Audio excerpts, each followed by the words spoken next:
My name is Scotty Kirkland, and I am the Exhibits, Publications, and Programs Coordinator here at the Alabama Department of Archives and History. I want to talk to you today about an interesting photograph in our collection from the Reconstruction era. It's a depiction of biracial government in Alabama.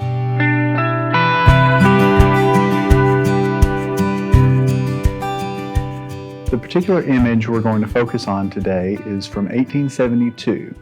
It's taken on the steps of the state capitol here in Montgomery, and it features the 33 members of the Alabama State Senate.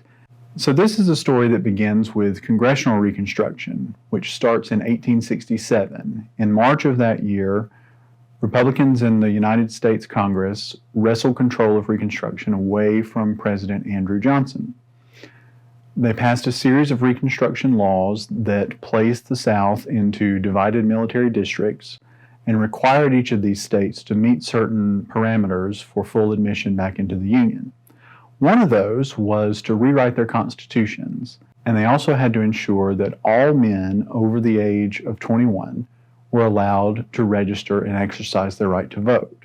And so in 1867, thousands of African American Alabamians registered to vote for the first time. They vote in these elections, and naturally what happens after 1867, if you have African American voters, you will also have African American candidates and African American office holders. And so the state Senate and the state House of Representatives begin to see the color line broken for the first time. So there are 5 African American senators in this photograph. D.J. Daniels of Russell County, Benjamin Royal of Bullock County. He's elected to 3 consecutive terms and basically serves the entire era of Congressional Reconstruction in Alabama. Alexander Curtis of Marion is the only black legislator from Alabama who purchases his own freedom.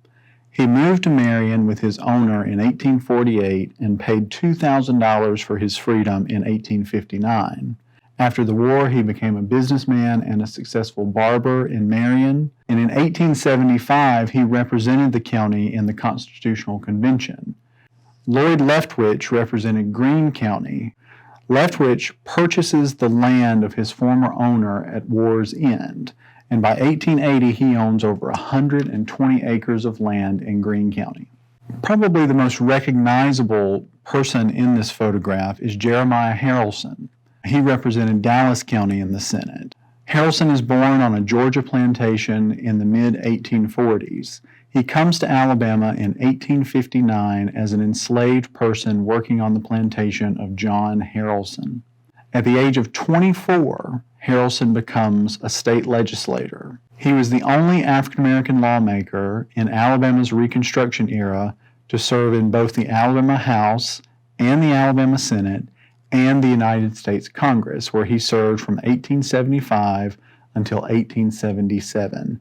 And so when this photograph is taken in November of 1872, they're all together, the senators are on the steps of the Capitol, but they are far from united. So for a brief time in Alabama in 1872, you have dueling legislatures. You have the Republicans meeting in a federal courthouse, and you have the Democrats meeting inside the state capitol. The results of this dual legislature situation, combined with several other factors, you have a financial panic. There's a global economic downturn in 1873. In addition to that, you have the ever-present problem of white terrorism in these black belt communities that are preventing African Americans from registering, and they're keeping them from holding elected office.